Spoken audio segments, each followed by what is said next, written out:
సదాశివసమారంభాం శంకరాచార్యమధ్యమాం అస్మదాచార్యపర్యంతాం వందే గురుపరంపరాం.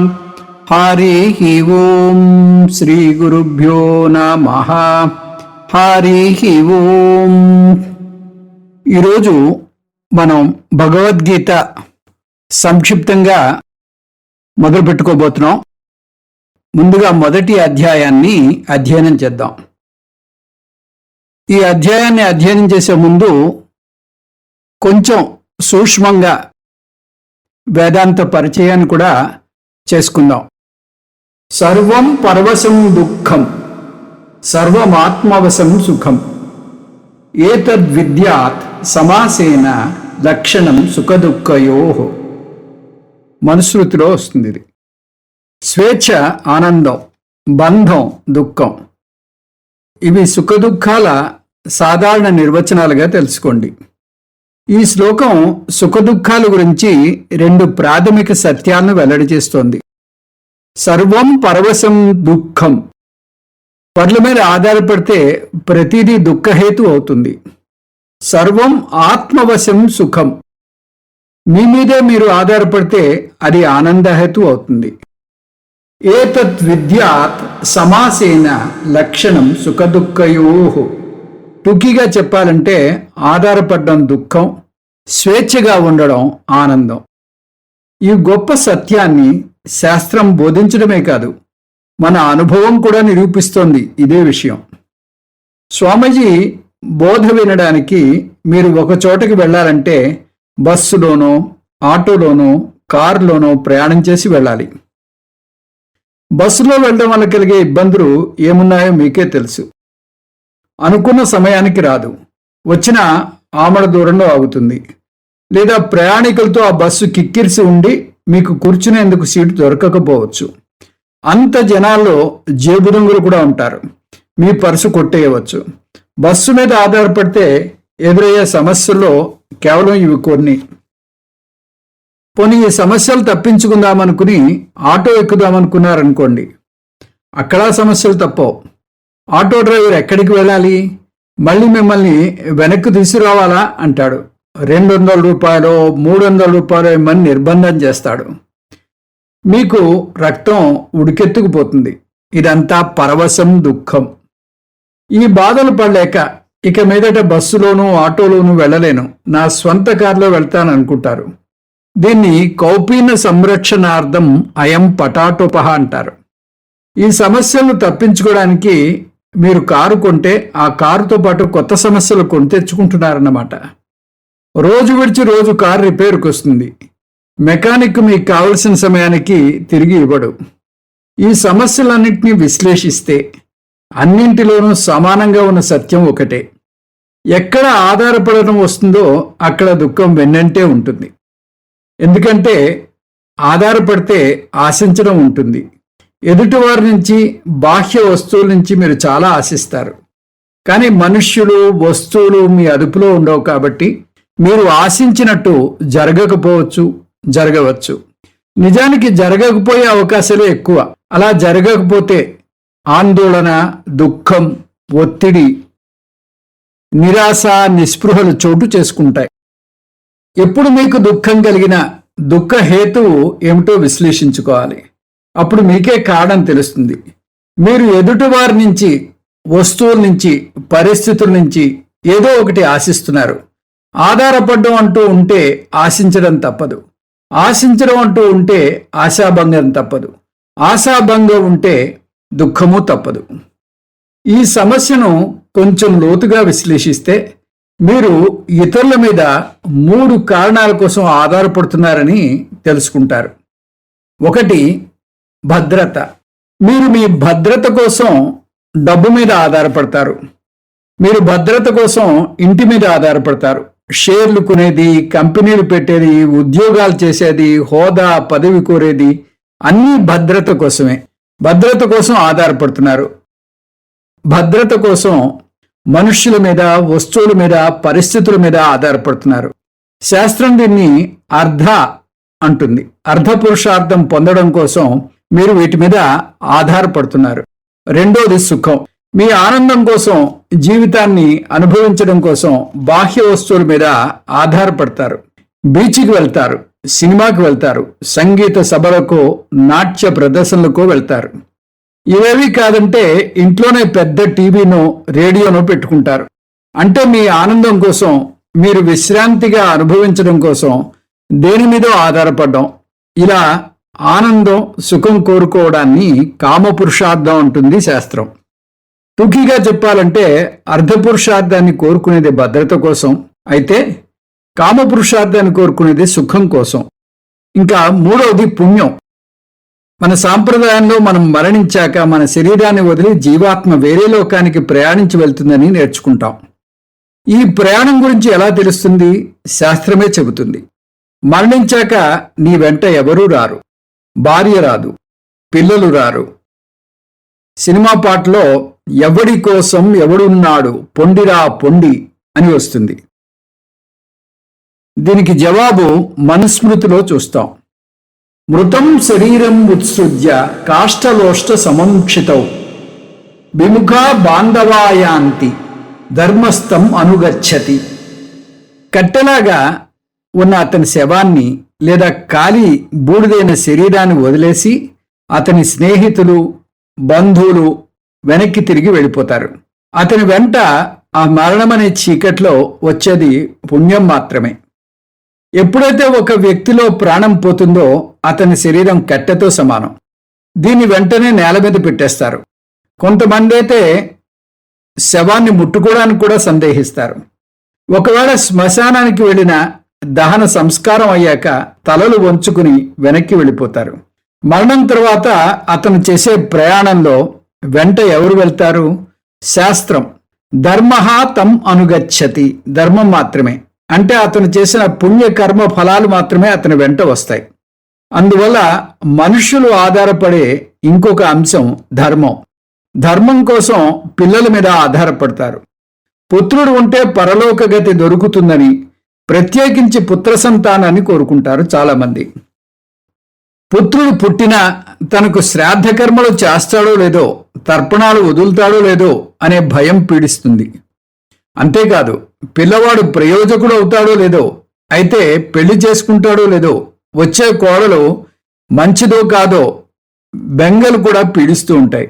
అందువల్ల ఈ మూడో కోరిక కోసం తమ పిల్లల మీద ఆధారపడతారు.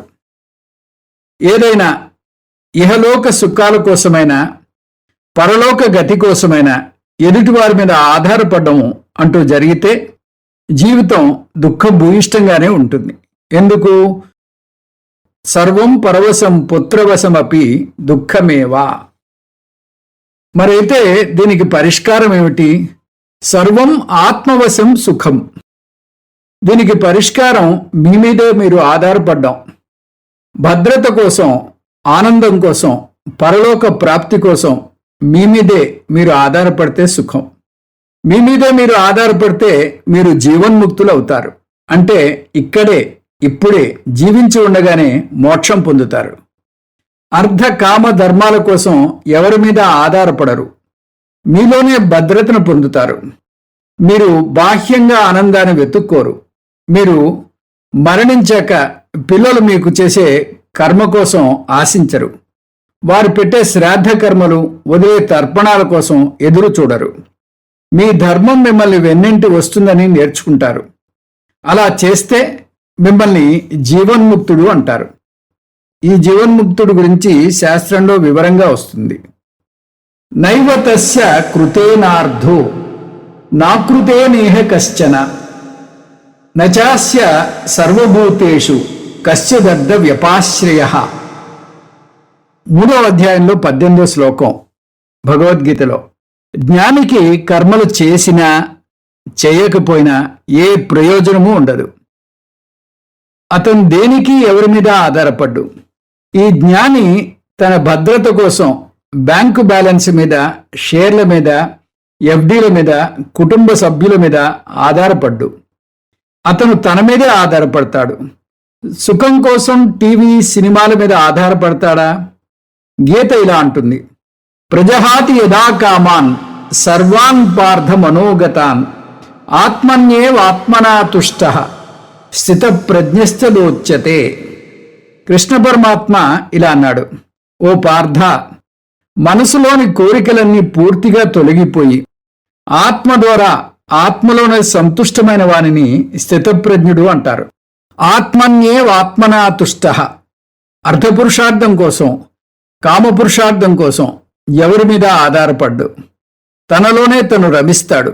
మరైతే ధర్మం మాట ఏమిటి? పరలోక గతి కోసం ఎవరి మీదనైనా ఆధారపడతాడా? దానికి కూడా కృష్ణ పరమాత్మ జవాబు చెబుతున్నాడు. సర్వధర్మాన్ పరిత్యజ్య మామేకం శరణం వ్రజ, అహం త్వా సర్వపాపేభ్యో మోక్షయిష్యామి మా శుచః. అన్ని ధర్మాల మీద ఆధారపడడం మానేసి పరాప్రకృతైన నన్నే శరణు వేడు, నువ్వు శోకించకు, నేను నిన్ను అన్ని పాపాల నుంచి విముక్తుణ్ణి చేస్తాను. స్థితప్రజ్ఞుడు ధర్మం కోసం కూడా ఎవరి మీద ఆధారపడ్డు. అటువంటి వ్యక్తినే జీవన్ముక్తుడు అంటారు. ఇప్పుడే మోక్షం పొందుతాడు. మన శాస్త్రాలని బోధించేది ఈ స్వేచ్ఛను, ఈ ముక్తిని. అదొక్కటే ఆత్యంతిక సుఖాన్ని ఇస్తుంది. ఈ మోక్షాన్ని బోధించే ప్రాథమిక శాస్త్రాన్ని వేదం అంటారు.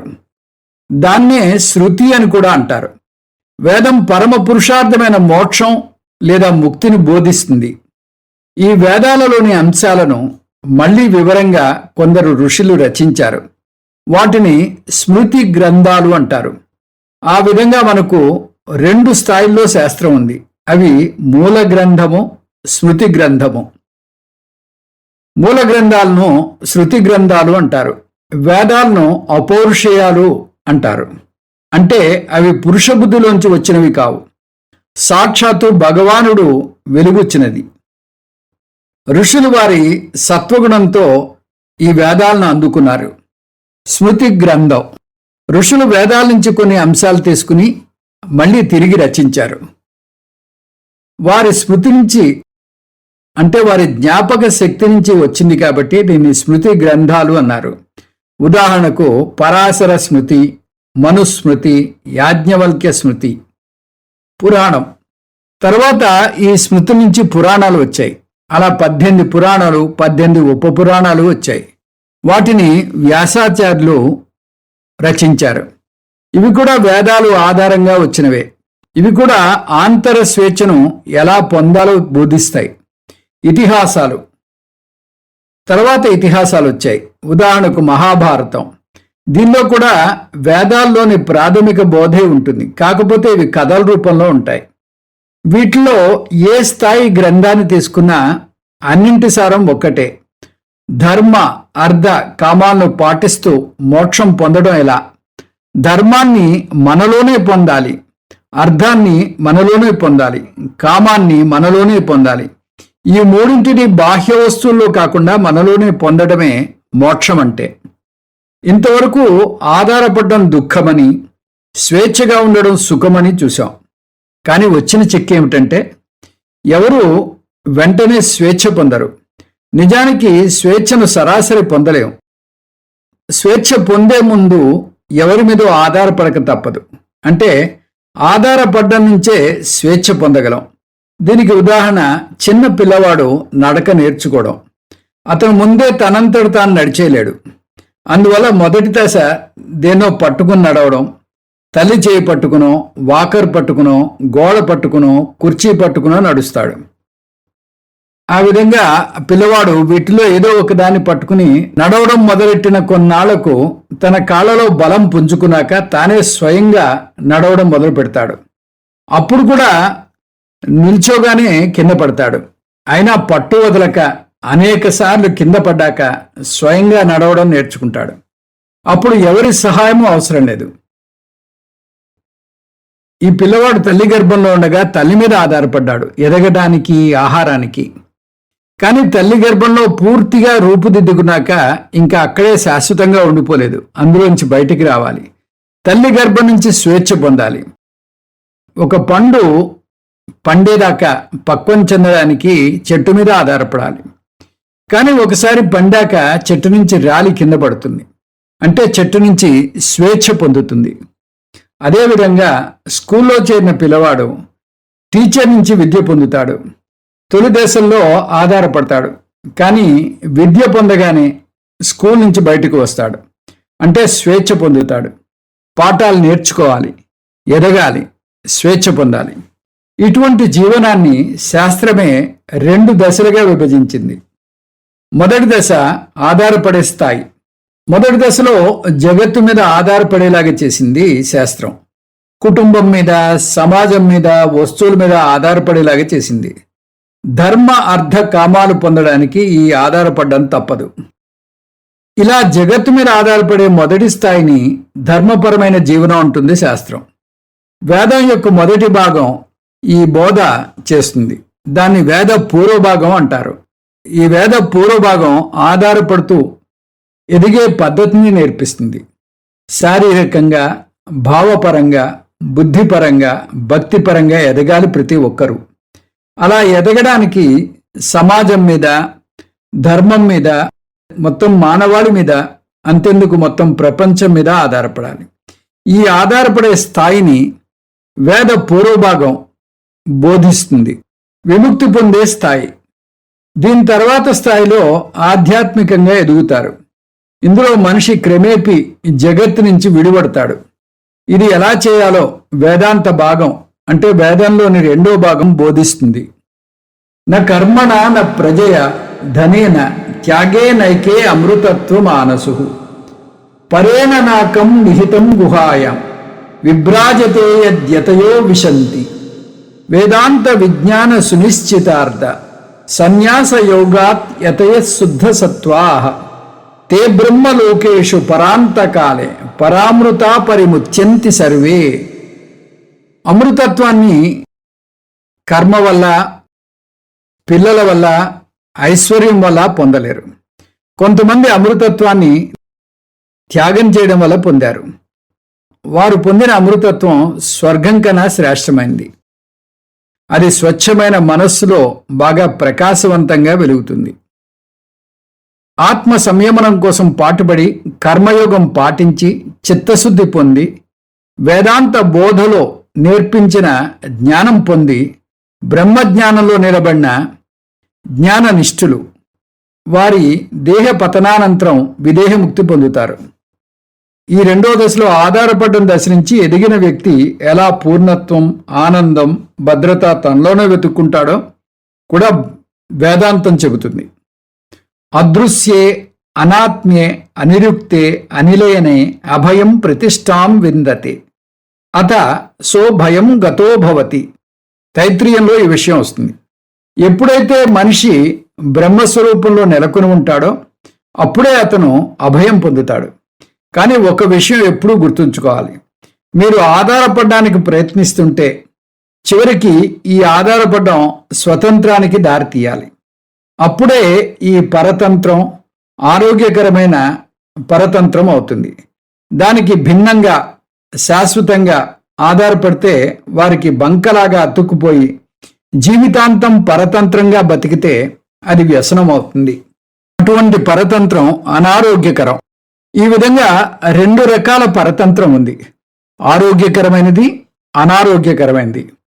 ఎంతసేపు కుటుంబం మీద, భార్య మీద, పిల్లల మీద, ధనం మీద ఆధారపడుతూ జీవిస్తే అది ఆరోగ్యకరమైన జీవనం కాదు. శాశ్వతంగా ఆధారపడడం మంచిది కాదని ప్రతి ఒక్కరూ నేర్చుకోవాలి. ఉర్వారు కమివ బంధనాత్ మృత్యోర్ముక్షీయమామృతాత్. దోసకాయ పండాక దాని నుంచి తీగ విడిపడుతుంది. అలా మీరు కూడా జీవితానుభవంలో పండాక ఆధారపడ్డ నుంచి విడిపడాలి. ఒక పిల్లవాడు మొదటి తరగతిలో నా టీచర్ నాకు చాలా నచ్చింది, ఆవిడ ప్రేమగా ఉంటుంది, నేనంటే చాలా ఇష్టం అంటే టీచర్ను మెచ్చుకుంటున్నాడు, బాగుంది. కానీ నేను ఇక్కడే ఉండిపోతాను అంటే మాత్రం అది టీచర్కి మంచిది కాదు, పిల్లవానికి మంచిది కాదు. టీచర్ అంటే విద్యార్థిని స్వతంత్రంగా ఉండేలా తీర్చిదిద్దాలి. దానికి భిన్నంగా టీచర్ తన మీదే విద్యార్థి ఆధారపడేలాగా చేస్తే ఆ టీచరు మంచి గురువు కాదు. అదే సూత్రం తండ్రికి కూడా వర్తిస్తుంది. తన పిల్లలను వారి కాళ్ళ మీద నిలబడేలాగా పెంచాలి. దానికి బదులుగా ఎప్పటికీ తన మాటకే వారు కట్టుబడి ఉండాలని కోరుకుంటే మాత్రం తండ్రి పెంపకంలో లోటు ఉన్నట్టే అర్థం. తండ్రిలో ఇంకా మమకారం, సంగత్వం, రాగం పోలేదన్నమాట. అందువల్ల అన్ని రకాల సమస్యలు కలుగుతున్నాయి. దీన్ని పారదోలడానికే మన ధర్మం ఆరోగ్యకరమైన పరతంత్రాన్ని నిర్దేశిస్తోంది. మన సాంప్రదాయంలో ఒక వ్యక్తి 4 దశల ఆశ్రమ ధర్మాన్ని పాటించాలి. మొదటి 2 బ్రహ్మచర్య ఆశ్రమం, గృహస్థాశ్రమం. వాటిలో పరతంత్రం ఎక్కువగా ఉంటుంది. వాటిలో కర్మలు ఉంటాయి, సంగత్వం ఉంటుంది. గృహస్థుకు కుటుంబంతో, సమాజంతో సంగత్వం ఉంటుంది. ఈ 2 ఆశ్రమ ధర్మాలు పాటించి కుటుంబం మీద, సమాజం మీద ఆధారపడ్డాక వారి నుంచి క్రమేపీ దూరం జరగడం నేర్చుకుని తర్వాత వానప్రస్థాశ్రమం, చివరగా సన్యాసాశ్రమము స్వీకరించాలి. ఇవి బాహ్యంగా స్వీకరించకపోయినా ఆంతరికంగా స్వీకరించాలి. సన్యాసం స్వీకరించడానికి భయపడుతున్నారంటే అనారోగ్యకరమైన పరతంత్రంలో చిక్కుకుపోయినట్టు అర్థం. ఎందుకంటే మన ధర్మం ముందు ఆరోగ్యకరమైన పరతంత్రాన్ని నిర్దేశించి నెమ్మదిగా స్వతంత్ర జీవనానికి తీసుకువెళ్తుంది. మొదటి దాన్ని వేద పూర్వభాగమని, రెండో దాన్ని వేద అంతభాగమని అంటారు. ఆ విధంగా మొత్తం వేద పూర్వభాగము, వేద అంతభాగము ఒక వ్యక్తి యొక్క స్వతంత్ర జీవనానికి దారితీస్తుంది. అసతోమా సద్గమయ, తమసోమా జ్యోతిర్గమయ, మృత్యోర్మా అమృతంగమయ. బృహదారణ్యకోపనిషత్తులో వస్తుంది ఈ మంత్రం. నన్ను చెడు నుంచి మంచికి నడిపించు, చీకటి నుంచి వెలుగు వైపుకు నడిపించు, మరణం నుంచి అమృతత్వానికి నడిపించు. వేదాల్లోని బోధలన్నీ కర్మభాగము, జ్ఞానభాగము భగవద్గీతలో సంగ్రహంగా బోధించబడింది. శంకర భగవత్పాదులు తన గీతాభాష్యంలో ఉపోద్ఘాతంలో అంటారు, తదిదం గీతాశాస్త్రం సమస్త వేదార్థ సార సంగ్రహభూతం. శాస్త్రం అనంతంగా ఉంది, నేర్చుకోవాల్సింది చాలా ఉంది, సమయం చాలా తక్కువగా ఉంది, ఆటంకాలు ఎన్నో ఉన్నాయి. చాలామందికి శాస్త్రం నేర్చుకునే అధికారిత్వం లేదు. అందువల్ల శాస్త్ర సారాన్ని మనకు కృష్ణ పరమాత్మ రంగరించి భగవద్గీత రూపంలో అందించాడు. భగవద్గీత మహాభారతంలోని ఒక భాగం అని మీకు తెలుసు. మహాభారతాన్ని సాక్షాత్తు విష్ణుమూర్తి అవతారమైన వ్యాస భగవాన్లు రచించారు. వ్యాసాయ విష్ణు రూపాయ వ్యాసరూపాయ విష్ణవే. భగవద్గీత సాక్షాత్తు విష్ణుమూర్తి అవతారమైన కృష్ణ పరమాత్మకు అర్జునునికి మధ్య సంభాషణ రూపంలో సాగింది. అందువల్ల భగవద్గీతను కృష్ణార్జున సంవాదము అంటారు. ఇందులో 18 అధ్యాయాలు, 700 శ్లోకాలు ఉన్నాయి. అంత తక్కువ భాగంలో మొత్తం వేదాంత సారం మనకు కృష్ణార్జున సంవాద రూపంలో ఇవ్వబడింది. మొదటి అధ్యాయంలో 47 శ్లోకాలున్నాయి. ఈ అధ్యాయాన్ని ప్రధానంగా 2 భాగాలుగా మనం చూడొచ్చు. మొదటిది సంగతి కథనం. ఇవి శ్లోకాలు 1 నుంచి 27 శ్లోకాల వరకు వస్తుంది. రెండోది సంసార వర్ణనం, శ్లోకాలు 28 నుంచి 47 వరకు వస్తుంది. ముందుగా సంగతి కథనం అంటే 1 నుంచి 27 శ్లోకాల్లో ఏముందో చూద్దాం. సంగతి కథనం అంటే సందర్భం వివరణ. ఇక్కడ సందర్భం మహాభారత కథ. దుర్యోధనాదులతో కూడిన కౌరవులు, ధర్మపుత్రుడు, సోదరులతో కూడిన పాండవుల మధ్య జరిగిన కథ ఇది. మహాభారత కథ ద్వారా కౌరవులు అధార్మికులని, ఎన్నో అధార్మిక పనులు చేశారని వింటాం. నిజానికి భగవద్గీతలోనే దుర్యోధనాదులు ఆతతాయిలు అని పిలువబడ్డారు. ఆతతాయిలు అంటే ఘోరమైన పాపాలు చేసేవారు. ధర్మశాస్త్రం వారిని ఇలా నిర్వచించింది: అగ్నిదో గరదశ్చైవ శస్త్రపాణి ధనాపహ క్షేత్రధారాపహర్తా చ షడేతే హ్యాతతాయినః. ఈ 6 నేరాల్లో ఏది చేసినా వారిని ఆతతాయిలు అంటుంది శాస్త్రం.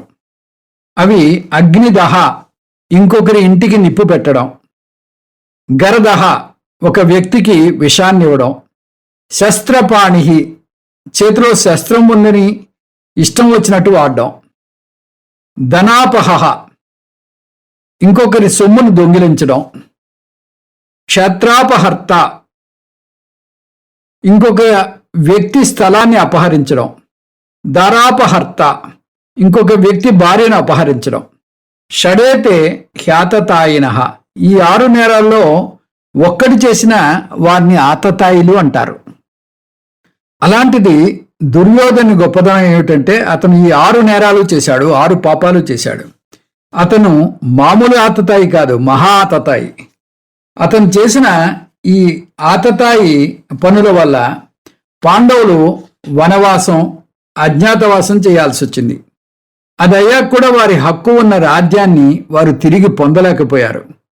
దుర్యోధనుడు వారికి సూదిమొన మోపినంత రాజ్యం కూడా ఇవ్వనని ఖరాఖండిగా చెప్పేశాడు. దుర్యోధనుడు మహా ఆతతాయి అయితే పాండవులు మహాధర్మాత్ములు. పాండవ ప్రథముడు ఆయన ధర్మపుత్రుడు ధర్మదేవత అంశం. వారు అహింస పరమో ధర్మ సూత్రాన్ని అక్షరాలా పాటిస్తారు. అందువల్ల వెంటనే కౌరవుల మీద కయ్యానికి కాలు దువ్వలేదు. న్యాయం కోసం సామ, దాన, భేద మార్గాలను ప్రయోగించి చూశారు. ఇవన్నీ యుద్ధాన్ని నివారించడానికి చేశారు. చివరికి కృష్ణ పరమాత్మనే రాయబారానికి పంపారు. కానీ దుర్యోధనుడు కొంచెం కూడా మారలేదు.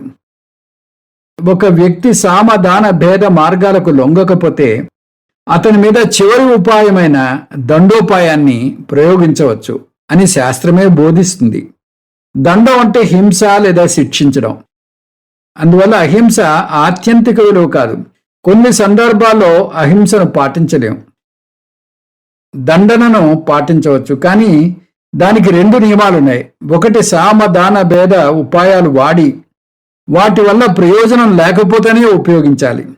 రెండో నియమం, దండోపాయాన్ని క్షత్రియుడు లేదా రాజు మాత్రమే ఉపయోగించాలి అంటుంది శాస్త్రం.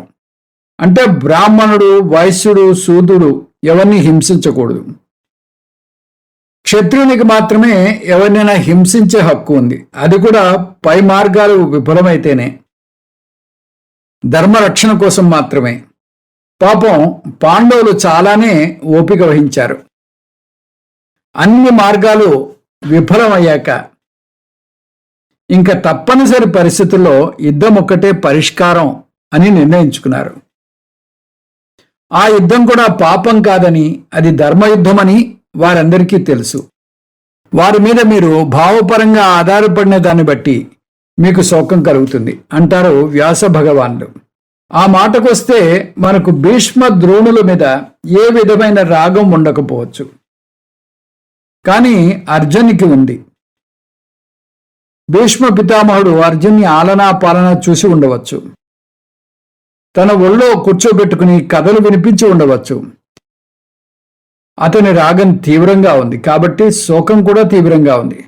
తమాషా ఏమిటంటే భీష్మ పితామహుడు ఇంకా మరణించలేదు, జీవించే ఉన్నాడు, తన కళ్ళ ఎదుటే ఉన్నాడు. భీష్ముడు చనిపోయాడనే ఆలోచన, కేవలం ఆ ఊహనే భరించలేకపోతున్నాడు. నిజంగా భీష్ముడు మరణిస్తే అతని శోకం ఇంకెంత ఎక్కువగా ఉంటుందో ఒక్కసారి ఆలోచించి చూడండి. దీనికి అంతటికీ కారణం తీవ్రమైన రాగం. అందువల్ల ఇక్కడ కృప అంటే జాలిగా తీసుకోకూడదు. కృప అంటే రాగం. రాగం వేరు, ప్రేమ వేరు. రాగం ఉండకూడదు అంటే ఎవరిని ప్రేమించకూడదని కాదు అర్థం. ప్రేమ సానుకూల విలువ. నిజానికి భగవద్గీతలో కృష్ణ పరమాత్మ జ్ఞానిని మూర్తిభవించిన ప్రేమ స్వరూపంగా వర్ణిస్తాడు. రాగం, ప్రేమల మధ్య వ్యత్యాసాలు ఈ విధంగా ఉంటాయి. స్వార్థం, నిస్వార్థం. రాగం బంధకత్వంతో కూడింది. అంటే అతని వల్ల నాకేమిటి లాభం అని చూస్తాను. కానీ ప్రేమ విషయంలో ఒక వ్యక్తిని నేను ప్రేమిస్తే అతని ఆనందానికి ప్రాముఖ్యతనిస్తాను. రెండోది తీసుకోవడం, పుచ్చుకోవడం. రాగంలో నేను ఏం పొందుతున్నాను అని ఆలోచిస్తే, ప్రేమలో నేను ఏం ఇవ్వగలను అని ఆలోచిస్తాను. షరతులతో కూడిన విషయం, బేషరతులతో కూడిన విషయం. నాకు ఆనందం కలుగుతున్నంతసేపు ఆ అనుబంధాన్ని కొనసాగిస్తాను రాగం విషయంలో. అదే ప్రేమ విషయంలో అయితే ఎదుటి వ్యక్తి నాకు తగ్గట్టుగా లేకపోయినా కూడా ప్రేమిస్తూ ఉంటాను. 4వది, బలహీనమైన మనస్సు, బలమైన మనస్సు. రాగం బలహీనమైన మనస్సులో పుడుతుంది, ప్రేమ బలమైన మనస్సులో పుడుతుంది. అధార్మికం, ధార్మికం. 5వది, రాగంలో బుద్ధి కప్పబడిపోతుంది, ప్రేమలో బుద్ధి సజావుగా పనిచేస్తుంది. ఈ విధంగా రాగం సంసారం యొక్క ప్రాథమిక రోగం. దీన్నే కృప అంటున్నారు వ్యాస భగవానులు. ఆవిష్ట, అర్జునుడు ఈ రాగానికి పూర్తిగా బానిస అయిపోయాడు. విషీదన్ ఇదమబ్రవీత్, కృప యొక్క తక్షణ పరిణామం విషీదన్ ఇదమబ్రవీత్, విషాదం అంటే శోకం. అందువలనే ఈ అధ్యాయానికి అర్జున విషాద యోగం అని పేరు వచ్చింది. దీన్ని బట్టి వ్యాసాచార్యులు వారు విషాదం రాగం వలనే ఏర్పడుతుందని అన్నారని అర్థమవుతుంది. ఏ విషాదం, ఏ వస్తువు మీద రాగం ఉంటుందనేది మనిషి మనిషికి మారుతూ ఉంటుంది. కానీ రాగం సమస్య అందరికీ సమానమే. అర్జునుని శోకం ఎంత తీవ్రంగా ఉందంటే అది మనస్సు నుంచి శరీరానికి కూడా పాకిందంటున్నారు వ్యాసాచార్యులు. శోకం తీవ్ర రూపం దాల్చకపోతే మనస్సుకే పరిమితమవుతుంది, శరీరానికి తెలియదు. కానీ తీవ్ర రూపం దాలిస్తే శరీరానికి కూడా పాకుతుంది. సీదంతి మమగాత్రాణి ముఖంచ పరిశుష్యతి వేపదుశ్చ శరీరేమే రోమహర్షశ్చ జాయతే. నా చేతులు కాళ్ళు వణుకుతున్నాయి, నోరు ఎండిపోతోంది, శరీరం వణికిపోతోంది, రోమాలు నిక్కబడుచుకుంటున్నాయి. మనస్సు శోకంతో నిండి ఉన్నప్పుడు శారీరక అనారోగ్యం కూడా కలుగుతుంది. ఎక్కడ రాగం ఉంటే అక్కడ విషాదం ఉంటుంది. ఈ విధంగా శోకం సంసారం యొక్క రెండో రోగం. ఇంకా పాపమేవాశ్రయేదస్మాన్ హత్వా నాతతాయినః. ఎప్పుడైతే శోకం చోటు చేసుకుందో అప్పుడే అది మోహానికి దారితీస్తుంది. మోహం అంటే ధర్మ అధర్మ అవివేకం. దీనివల్ల తప్పుడు నిర్ణయం తీసుకుంటారు. బుద్ధిని భావోద్రేకం కప్పివేస్తుంది, బుద్ధి సరిగ్గా పనిచేయదు. అందువలనే మనం కోపంలో ఉండగా ఏం చేస్తున్నామో మనకే తెలియదు. కోపంతో ఎంత మాట పడితే అంత అనేస్తూ ఉంటాం. ఎందుకంటే బుద్ధిని మోహం కప్పివేస్తుంది. అప్పుడు ధర్మం అధర్మంగా, అధర్మం ధర్మంగా కనిపిస్తుంది. అర్జునుణ్ణి మోహం ఎలా కప్పివేస్తుందో అర్థం చేసుకోవడానికి ఒక వాక్యం గొప్ప ఉదాహరణ. పాపమేవాశ్రయేదస్మాన్ హత్వైత నాతతాయినః. వారు ఆతతాయిలు అవుతే అవుగాక వారిని చంపితే మనం పాపం మూట కట్టుకుంటాం అంటున్నాడు అర్జునుడు. ఆతతాయిలంటే ముందు చెప్పిన 6 పాపాల్లో ఏదో ఒక్కటైనా చేసినవారు. దుర్యోధనుడు మహా ఆతతాయిని చూశాం, అన్ని పాపాలు చేశాడు. ధర్మశాస్త్రం ప్రకారం ఇటువంటి ఆతతాయిలకు ఉరిశిక్ష, దండన. అటువంటి వారిని విచారణ కూడా చేయకుండా దండించాలి. అటువంటి వారిని చంపడం క్షత్రియ ధర్మం కూడా. అందువల్ల ఆతతాయిల్ని చంపితే అతనికి ఏదైనా ఫలం రావాలంటే పుణ్యం వస్తుంది కానీ పాపం రాదు. ఒక పక్క వారిని ఆతతాయిలని అర్జునుడే అంటున్నాడు. వారు ఆతతాయిలని తెలుసు, వారిని చంపాలని తెలుసు, అయినా ఈ మాట అంటున్నాడు. అంటే అతని బుద్ధిని మోహం ఎలా కప్పేసిందో చూడండి. ఇది మోహం మొదలైందని చెప్పడానికి సూచన. ఈ 3 అంటే రాగం, శోకం, మోహం కలిసి సంసారము అంటారు. ఒక విషయం గుర్తుపెట్టుకోండి, ఈ సమస్య కేవలం అర్జునుడి మాత్రమే కాదు. ఒక్క అర్జునుడే అయితే ఈవేళ మనం నేర్చుకోవడంలో అర్థం లేదు. అర్జునుడి సమస్యతో మనకేం పని, మనమెందుకు భగవద్గీత నేర్చుకోవాలి అంటాం. కానీ గుర్తుంచుకోండి, గీత ఇంత ప్రఖ్యాతి ఎందుకు చెందింది అంటే అర్జునుడు మొత్తం మానవ జాతికి ప్రతీకగా నిలిచాడు. ఇది సర్వజనీన సమస్య. మనిషిని ఏ కాలంలోనైనా ఏ దేశంలోనైనా రాగ శోక మోహాలు చుట్టుముట్టుతూనే ఉంటాయి. ఒక్కసారి మీ జీవితాన్ని వెనక్కి తిరిగి చూసుకుంటే మీరు ఒక బంధం నుంచి ఇంకో బంధంలోకి ప్రయాణిస్తూనే ఉంటారు. ఎవరి మీదో రాగం పెంచుకుంటారు. ఒక వ్యక్తి మిమ్మల్ని వదిలి వెళ్ళిపోవడమో లేదా మరణించడమో సంభవించింది. ఆ వ్యక్తి లేని లోటు తీర్చుకోవడానికి ఇంకెవరి మీదో రాగం పెంచుకుంటారు. ఇది ఎలాగుంటుంది అంటే, పొగాకు నమిలే అలవాటు ఉన్న వ్యక్తి పొగాకును మారడానికి జూదంలోకి దిగుతాడు. జూదం ఆడడానికి గుర్రపందాల్లోకి దిగుతాడు. ఇదంతా ఎందుకు జరుగుతోంది? మీ సమస్యకు కారణమేమిటో గ్రహించకపోవడం వల్ల. మీ సమస్య పరతంత్రం. అది తెలియక ఒకదాని మీద ఆధారపడడం నుంచి ఇంకొక దాని మీద ఆధారపడడం చేస్తున్నారు. దానివల్ల జీవితం ఏమీ మెరుగవదు. చిన్నప్పుడు ఏ బెలూనో ఏ గోళీనో పోతే ఏడ్చి ఉంటారు. ఇప్పుడు దానికోసం ఏడవరు. కానీ ఏ టీవీనో పనిచేయకపోతే బాధపడతారు. అంటే శోకానికి కారణం మారింది, బాధకు కారణం మారింది, కానీ శోకం బాధ మాయం కాలేదు. దీన్ని అయోమయపుట ఆలోచన అంటారు. ఈ బంధంలో చివరి శ్వాస వదిలే వరకు కూరుకుపోతారు. మీ ఎదుగుదల బంధం నుంచి బంధ విముక్తికి కాదు, ఒక రకం బంధకత్వం నుంచి ఇంకొక రకం బంధకత్వం వైపుకు, పెనం నుంచి పొయ్యిలో పడ్డట్టుగా ఉంది. అదే నిజమై కూర్చుంటోంది. అర్జునుడు ఈ సంసారాన్ని తీవ్రంగా అనుభవిస్తున్నాడు. అందువల్లనే యుద్ధం చేయకూడదని నిర్ణయించుకున్నాడు. ఏవ ముక్త్వార్జున సంఖ్యే రథోపస్థ ఉపావిశత్ విసృజ్య ససరం చాపం శోక సంవిఘ్న మానస.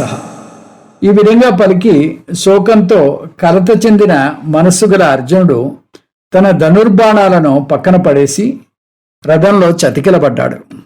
ఈ విధంగా రాగం శోకం మోహాల్లో పడిన అర్జునుడు తన యుద్ధం చేయబోవటం లేదని తీర్మానించుకుని అస్త్ర శస్త్రాలను వదిలివేసి రథంలో చతికిలబడ్డాడు అని సంజయుడు చెప్పడంతో ఈ అధ్యాయం పూర్తవుతుంది. ఇది ఈ అధ్యాయం యొక్క సందర్భం. ఇందులో ఉన్న సమస్య ఈ రెండు అర్థం చేసుకున్నాక ఇంకా మనం కథల లోతుల్లోకి వెళ్ళకూడదు.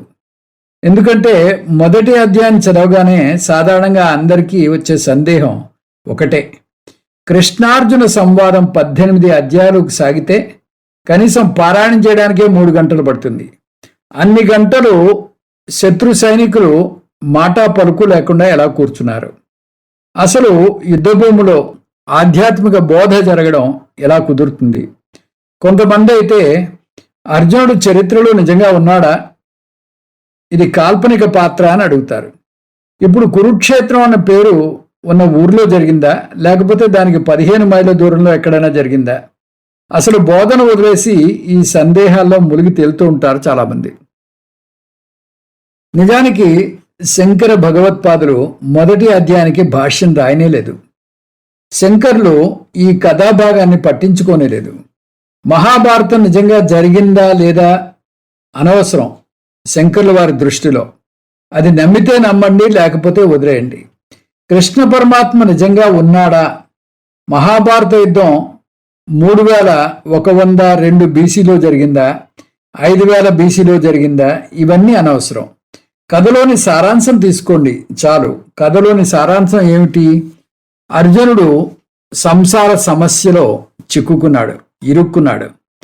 తను సంసారంలో పడ్డానని తనే గ్రహించుకున్నాడు. తన సమస్యను తనే గ్రహించుకుని దానికి పరిష్కారం కోసం చూశాడు. అదేవిధంగా మీరు కూడా మీ సమస్యను గుర్తించాలి. మీ సంసార కారణం మీరు ఇతరుల మీద ఆధారపడడం అని అర్థం చేసుకోవాలి. సమస్య మీ భార్యతోనో, మీ ఇరుగు పొరుగుతోనో, మీ చుట్టూ ఉన్న సమాజంతోనో, ప్రభుత్వంతోనో లేదు. మీకు ఎప్పుడైనా శోకం ఏర్పడితే దానికి కారణం వారి ప్రవర్తన మీద మీ ఆనందం ఉంటుందని మీరు భావించడమే అని గ్రహించుకోవాలి. వారు చేసే పనుల వల్ల మీకు ఆనందం వస్తుందనుకోవడం చాలా పొరపాటు. మీ వల్లనే మీకు సమస్య వస్తోందని గ్రహిస్తే మీ సమస్యకు కారణం ప్రపంచం కాదని అర్థం చేసుకుంటారు. స్వామి దయానంద సరస్వతి చాలా అద్భుతంగా చెప్తారు ఈ విషయం. సమస్య నువ్వే, పరిష్కారం కూడా నువ్వే. అందువల్ల మొదటి అధ్యాయం ఉద్దేశ్యం సంసార వర్ణనం. సంసారం అంటే రాగం, శోకం, మోహం అని చూశాం. తన సంసారంలో పడ్డాడు అని అర్జునుడు గ్రహించుకున్న కృష్ణ పరమాత్మ ఇంకా నోరు విప్పలేదు.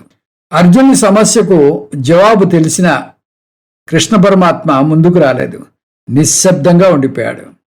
కృష్ణ పరమాత్మ సాక్షాత్తు భగవంతుడు, మనిషిలాగా బందీ కాడు. తానే బందీ అయినవాడు ఇంకొకరిని బంధ విముక్తుడు చేయలేడు. ఇద్దరూ అవస్థపడతారు, దాని నుంచి బయటపడలేరు. తలుచుకుంటే కృష్ణ పరమాత్మ అతన్ని బంధ విముక్తుడు చేయగలడు, కానీ ఇంకా ముందుకు రాలేదు. ఎందుకంటే శాస్త్రంలో ఒక సూత్రం ఉంది, ఎదుటి వ్యక్తి సలహా అడగందే అతనికి సలహా ఇవ్వకూడదు. ఎదుటి వ్యక్తి కోరకుండానే మీరు సలహా ఇస్తూ పోతే మీ గౌరవాన్ని, మీ విలువను పోగొట్టుకున్న వారవుతారు. అది చెవిటివాన ముందు శంఖం ఊదినట్టు అవుతుంది, అరణ్య రుదితోపమం అవుతుంది. నా పృష్ట కశ్చిత్ బ్రూయాత్ నచాన్యేన పృచ్ఛతః జానాన్నపి మేధావి జడవత్ లోక ఆచరేత్. ఎదుట వ్యక్తి సలహా కోరందే, అది కూడా మనస్ఫూర్తిగా కోరందే. తెలివైన వ్యక్తి సలహా ఇవ్వకూడదు. మీరు తెలివైన వారైనా కూడా మూగవాన్లా ప్రవర్తించాలి. ఎదుటివారు మిమ్మల్ని అడగందే మీరు సలహా ఇచ్చి మీ గౌరవాన్ని పోగొట్టుకోకండి అంటోంది మనుస్మృతి.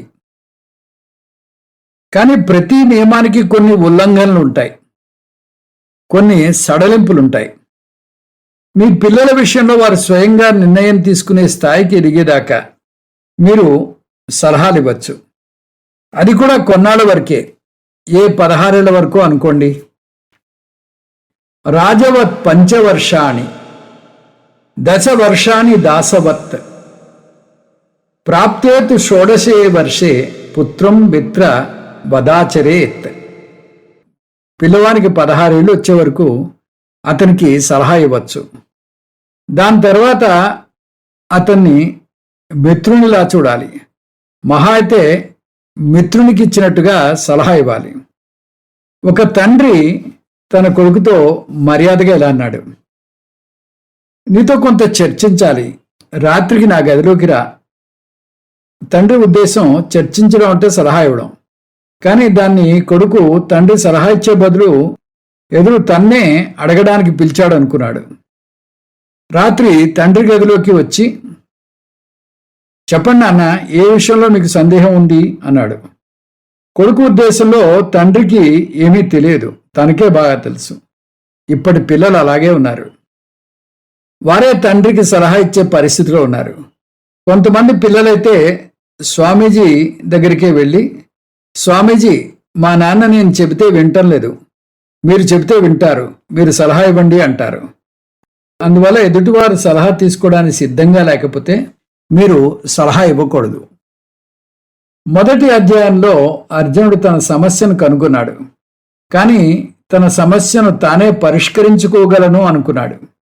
అందువల్ల కృష్ణ పరమాత్మను ఇంకా సలహా అడగలేదు, బోధ చేయమని కూడా అడగలేదు. కృష్ణ పరమాత్మ కూడా అర్జునుని సమస్యకు తన దగ్గర పరిష్కారం ఉన్న అనువైన సమయం కోసం వేచి ఉన్నాడు. అందువల్లనే కృష్ణ పరమాత్మ బోధ మొదటి అధ్యాయంలోనే మొదలవలేదు. మొదటి అధ్యాయం సమస్యను కనుగొనడంలో ముగిసింది. రెండో అధ్యాయంలో మొదటి 10 శ్లోకాల్లో అర్జున్ని ఆలోచన శైలిలో మార్పు రావడం గమనిస్తాం. అర్జునికి బోధ మొదలయ్యే ముందు అతను ఇంకో 2 దశలు దాటాలి. సంసార దుఃఖాన్ని అనుభవించాడు మొదటి అధ్యాయంలో. దాని తర్వాత రెండో దశలో తన నిస్సహాయతను గుర్తించాలి. మూడో దశలో కృష్ణ పరమాత్మను శరణు వేడుతాడు. నిస్సహాయతను కార్పణ్య భావన అంటారు. దీననాథ, దీనబంధు అని భగవంతుడిని పిలుస్తాం. ఇలా నిస్సహాయ స్థితిని గుర్తిస్తేనే భగవంతుని శరణు వేడుతాం. తను బంధంలో కూరుకుపోయానని గ్రహిస్తే గురువు పాదాలను పట్టుకోవాలి. ఆ గురువు బంధ విముక్తుడై ఉండాలి. కానీ అటువంటి గురువు ఎలా తెలుస్తాడు? ప్రకటనలు ఇవ్వాలా ఆయన కోసం అంటే శాస్త్రం అవసరం లేదంటుంది. మీరు బోధ స్వీకరించే స్థితిలో ఉంటే, అంటే మీ సమస్యను మీరు కనుగొని మనస్ఫూర్తిగా శరణు వేడితే గురువే మిమ్మల్ని వెతుక్కుంటూ వస్తాడు. అది భగవానుని న్యాయం. ఎవరో గురువు ఎలా వస్తాడు? అర్జునుడికి కూడా గురువు వచ్చాడు. ఆ గురువు తన కళ్ళ ఎదురుగానే ఉన్నాడు. అది గ్రహించిన అర్జునుడు కృష్ణ పరమాత్మను శరణు వేడాడు. ఆ సందర్భం గీతాశాస్త్ర ఆవిష్కరణకు నాంది పలికింది. మొదటి అధ్యాయాన్ని టూకీగా చెప్పాలంటే 2 అంశాలున్నాయి. అవి సంగతి కథనం, సంసార వర్ణనం. దీంతో మనం మొదటి అధ్యాయాన్ని పూర్తి చేసుకున్నాం. 2వ అధ్యాయం కొంచెం పెద్దది. దానికి బహుశా 2 క్లాసులు తీసుకుంటాం. అది వచ్చే క్లాస్లో మనం చూద్దాం. ఓం తత్సత్ సర్వం శ్రీకృష్ణార్పణమస్తు. ఓం పూర్ణమదః పూర్ణమిదం పూర్ణాత్ పూర్ణముదచ్యతే పూర్ణస్య పూర్ణమాదాయ పూర్ణమేవావశిష్యతే. ఓం శాంతి శాంతి శాంతి. హరి ఓం శ్రీ గురుభ్యో నమః. హరి ఓం.